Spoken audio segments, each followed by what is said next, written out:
सन्नाटा चारों ओर फैला हुआ था। ट्रक हाईवे पूरा सुनसान था। चारों ओर ठंड से हाड़ कपा देने वाली ठंड चल रही थी। हाईवे के चारों ओर घना जंगल था।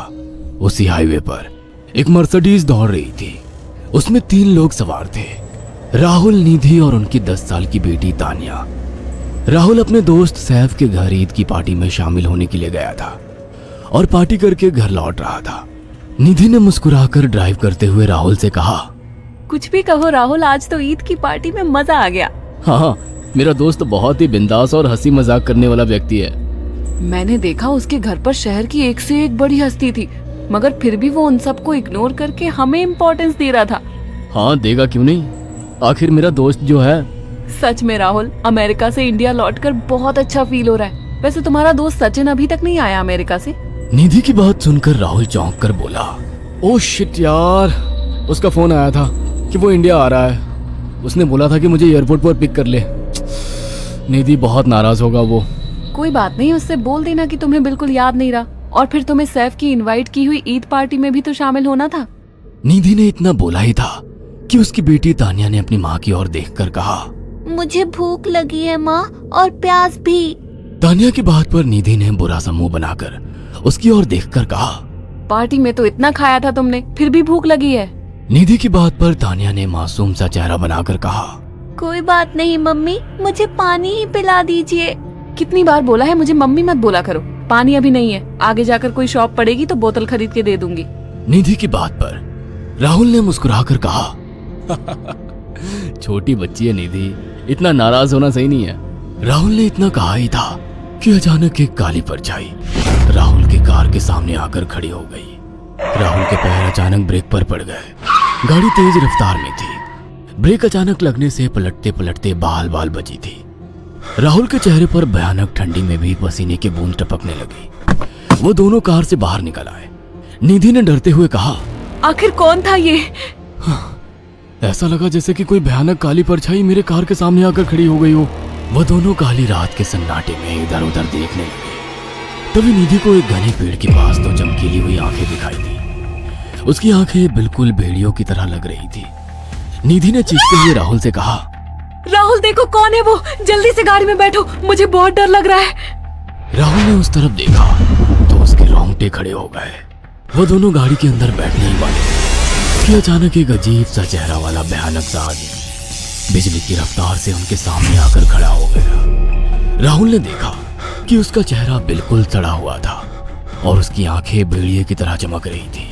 उसके लंबे लंबे बाल उसके कंधे तक आ रहे थे और उसके दांत भेड़िए की तरह बाहर की ओर निकल रहे थे।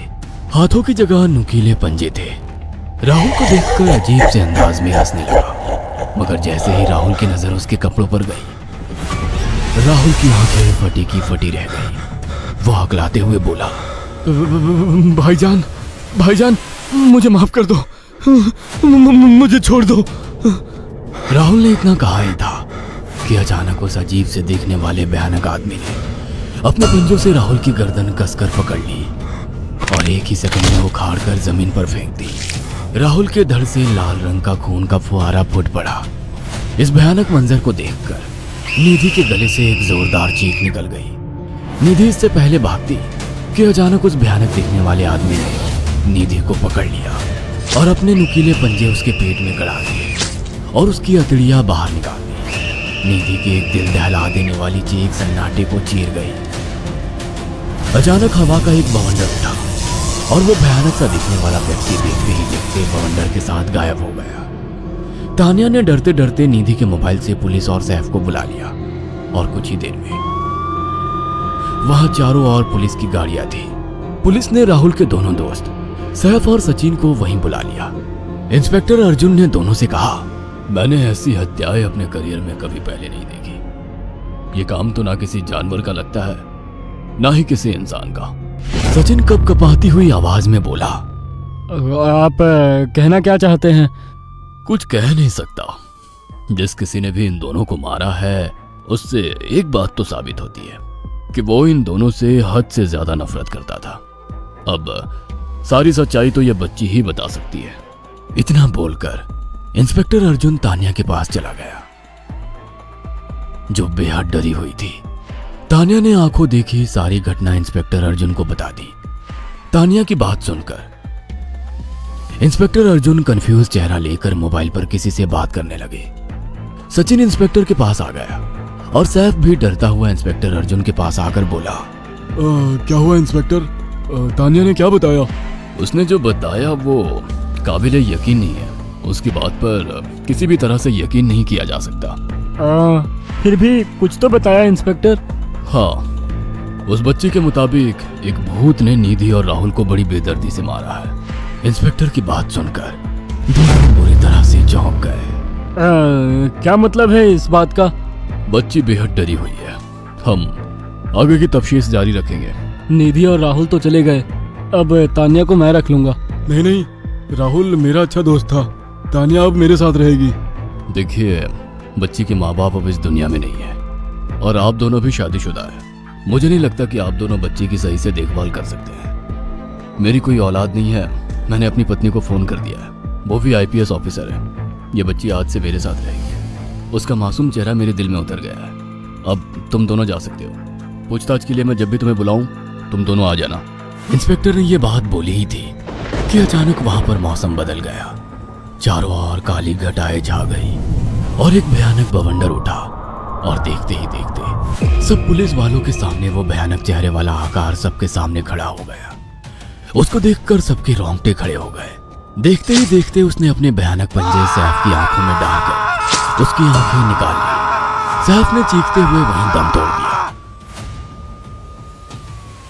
उस भयानक आदमी को देखकर सचिन उसके पैरों पर गिर गया।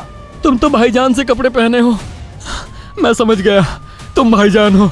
मुझे माफ कर दो भाईजान, मुझे यहाँ से जाने दो। मैंने कुछ नहीं किया था। वो भयानक चेहरे वाला गुर्राते हुए बोला, बता इन सबको कि ये सब इतनी भयानक मौत क्यों मरे। सचिन दौड़ता हुआ इंस्पेक्टर अर्जुन के पास गया और बोला, मैं जानता हूँ इसने इन तीनों को क्यों मारा। इसका नाम भाईजान था। जब ये जिंदा था ये किसी का भाई किसी की जान था। बहुत साल पहले ये हम सबका बहुत अच्छा गहरा दोस्त और बिजनेस पार्टनर था। ये सबकी बहुत मदद किया करता था। इसकी प्यारी सी बेटी थी तानिया, जो इस वक्त कार के अंदर बैठी हुई है। ये इसी की बेटी है। भाईजान अपने सारे पैसों से एक बहुत बड़ा हॉस्पिटल खोलना चाहता था जिससे गरीबों का मुफ्त इलाज किया जा सके, मगर हम तीनों इसके लिए तैयार नहीं थे। हमारी नीयत उसकी दौलत पर खराब थी और एक दिन हम सब धोखे से ईद के दिन भाईजान को यहाँ ले आए और इसे मारकर फेंक दिया। तो फिर तुम सबने इसकी बेटी को क्यों जिंदा छोड़ दिया? हमें बाद में पता लगा कि भाईजान ने सारी जायदाद अपनी बेटी के नाम कर दी है, इसीलिए हमने भाईजान की पत्नी को भी मार दिया। और तानिया का तुम 18 साल की उम्र पूरी करने का इंतजार कर रहे थे ताकि सारी जायदाद अपने नाम करा सको और बाद में उसे भी ठिकाने लगा सको। इसी के लिए तुम दोनों इस मासूम बच्ची को अपने साथ रखने की जिद कर रहे थे। जी, आपने बिल्कुल सही कहा। हम तानिया को भी इसी जगह लाकर मार देते। सचिन की बात सुनकर इंस्पेक्टर अर्जुन की आंखों में खून उतर आया। इंस्पेक्टर अर्जुन के कुछ कहने से पहले ही भाईजान बिजली की रफ्तार से इंस्पेक्टर अर्जुन की आंखों के सामने से सचिन को पकड़कर ले गया और उसके शरीर के टुकड़े टुकड़े कर दिए और हवा में उठे एक तेज बवंडर के साथ गायब हो गया। सारी घटना इंस्पेक्टर अर्जुन की आंखों के सामने हुई थी।